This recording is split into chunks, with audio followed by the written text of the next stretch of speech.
Uyo minisita ikugabe sente bana minisita ikugabe sente nawe koke.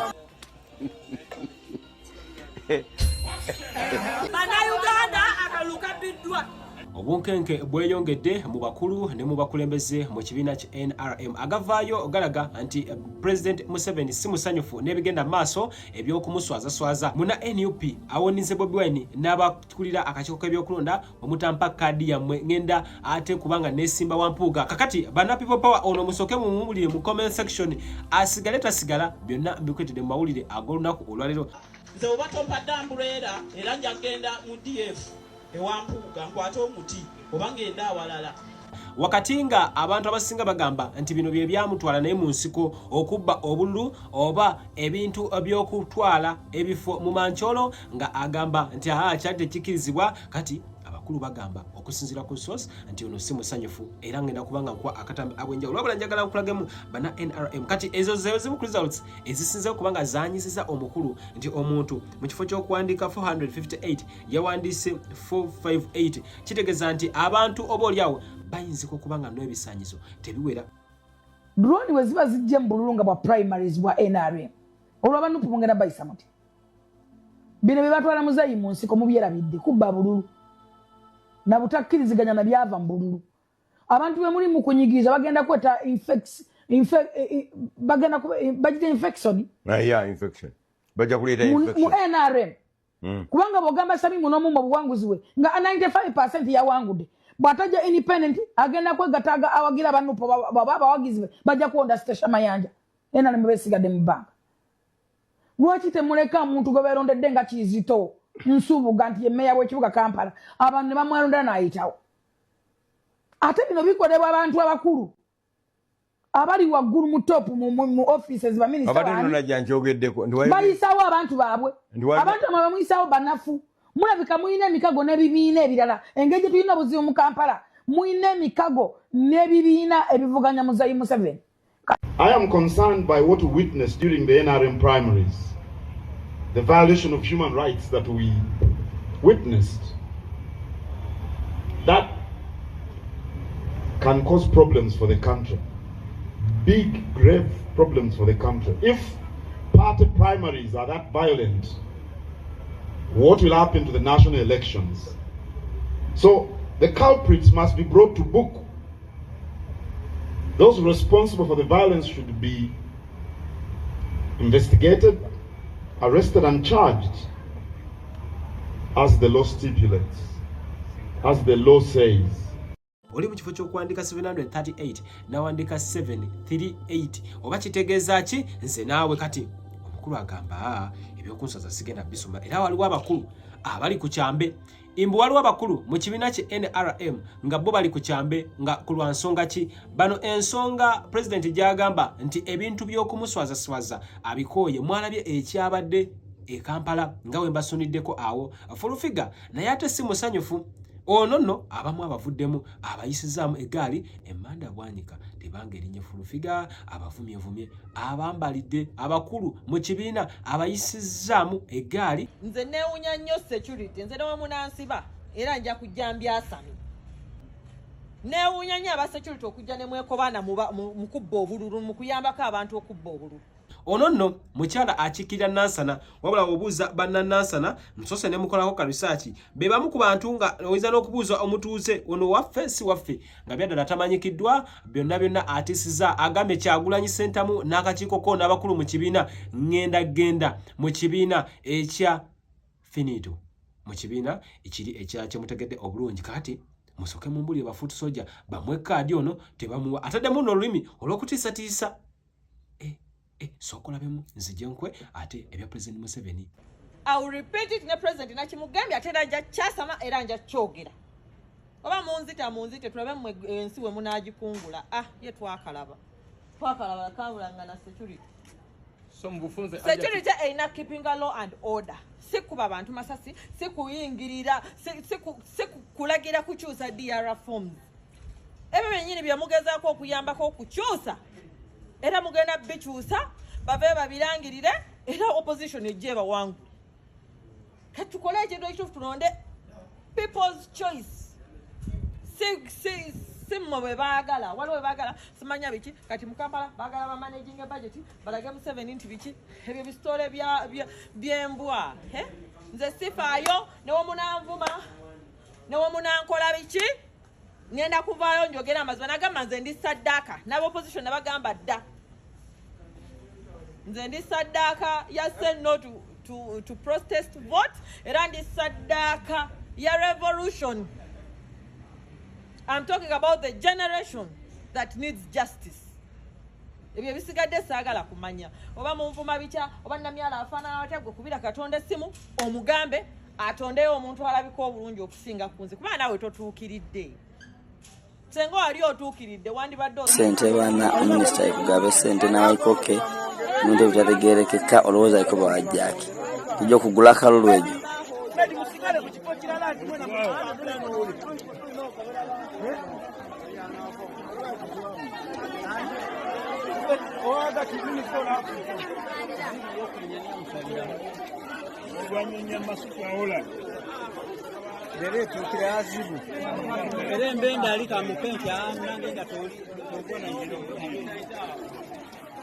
nondigairewo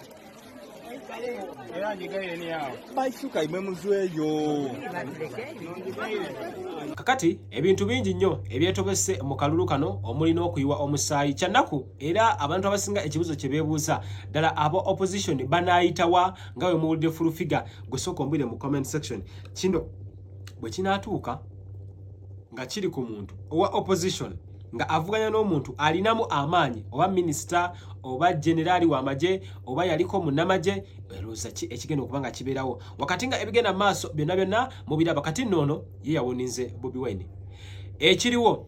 salamu aleikum agati nakalembe omusomi w'edduwa bw'oba wenyiyo embeera embi yankusomere ku dduwa abali ebweru mirimu gigaanye papula zeesibye kino kyekyoto kwesabira omukisa kobe ng'odiriddawa wali wenkusabira n'ofuna emikisa kyoba olabanga abirira ebinyonyi ebitalina kyakulya naawe atalina mulimu jangu kusomere ku dduwa ofuna omukisa eno ennyanja kwesula buli kimu ekisira ne kiba kikujjudde nekikasuka mu nnyanja nekikunta nekigenda nze Agati Nakalembe kambawo ennamba yange yeeno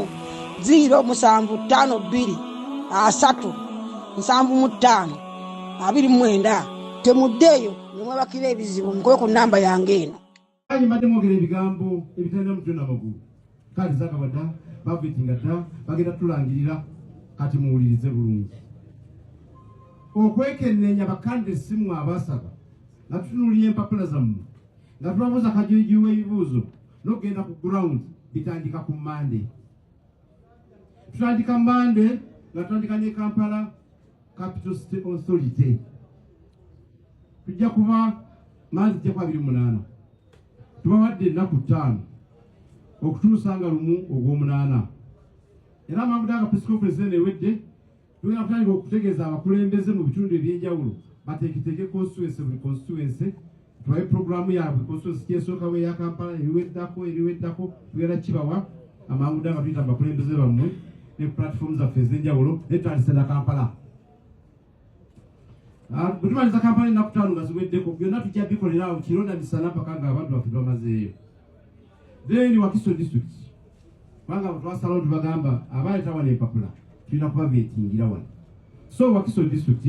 tugenda kuba beetinga okutandika ng'ennaku z'omwezi 2 ogw'omunaana 2025 nabu tuwadde ennaku 5 zijja kubamala balina constituencies zidooza 9 okutuuka nga 7 ogw'omunaana 2025 then tulina kitwayise local government in sub-regions Bemba mbadde ekyokulabirako kya Buganda tulina gweta Masaka sub-region, Mukono sub-region, Mubende sub-region, gweta Luweero sub-region, then gweta Mpigi sub-region. Sub-region zonna za 5 tuziwadde ennaku nazo 5 tutandika tujja genda iye Museveni gye mulaba yeyina okugenda mu sub-regions kuba waliyo ensonga nnyingi abantu baala okuwulira nti omuntu alondeddwa ye mutuufu so mu sub-regions ezo tutandika nga 8 ogw'omunaana okutuuka nga 13 ogw'omunaana omwaka guno basentebe ba districts abamu kubetaaga ebiwandiiko ebiri verified basite mayors kabani meya w'e Masaka meya w'e Gulu meya w'e Mbarara abana betanga empapula nga ziri verified teba twabongedde bajje mu 14 KCCA division mayors abajja kubeera vetted okuvanga ennaku z'omwezi 14 ogw'omunaana okutuuka nga 18 ogw'omunaana awo mmanyi nti ono yagenda tukwatira bendera yaffe ng'aba national platform then abaka ba parliament tubasembezaayo kubanga era basembayo kunominating eri mugw'omwendera kweyongera eri waggulu ebyo natwabirowoozezaako abo bajja kuvetingibwa babajja kuyita mu kasengejja okuvanga ennaku z'omwezi 2 ogw'omunaana okutuuka ennaku z'omwezi 27 ogw'omunaana awo veti tulozanga 27 ogw'omunaana tujja kuba tumazeyo vetting yonna bakandesi baffe bamaze bategeera bafulaga beerazi baffe tumaze bategeera abagenda okukwatira national unity platform bendera mu kalulu ka 2026 omwaka ogujja January ne February. Ate mu bantu gwe abaalifunye n'ensonyi okujja okukaaba tewaalijje kuba ate gwali mubi abo bannalwaiso babi bakatumba bayinza okuba naye gwali mubi gw'oli mubi gwe Kayanja oli mubi nnyo ate gwe Kayanja oli mubi nnyo gwe Kayanja oli mubi Kayanja toyina na kaabira mu bantu toyina na moral authority ekaaba Kayanja oli kikolimo Kayanja watta abaana ba Buganda oba waayiriza okuba ababbi kumbe bagagga bugagga oba waayiriza okuba ababbi kumbe mubeekengedde oba waayiriza okuba ababbi kumbe be babaana be mwateera ensi abajja nga bato tebasomye future yaabwe mugyonoonye ate mubasuddewo ne mubeekengera ne mujjawo baana ba Buganda wabatta abalala bonna bayinza okuba ababi nyinza okunyiigira omuganda yenna akolagana ne gavumenti naye nakunyiigira nnyo gwe nakukyawa nnyo gwe oli mubi Kayanja oli mubi Kayanja weetaagana oba nakkalirira bukalirizi gwe traitor muli wenkwe atwala odo okutta baganda be atwala odo okwavuwasa baganda be gwomanyi abaana b'abantu be wafuula bamulekwa gwe olw'okusanyusa abo kati naye bootulimba nti batandise okukunyigiriza bamanyi bamaama bwe wafuula bannamwandu gwe omanyi abantu be wayonoonera obulamu nga wabazza mu kyalo gwe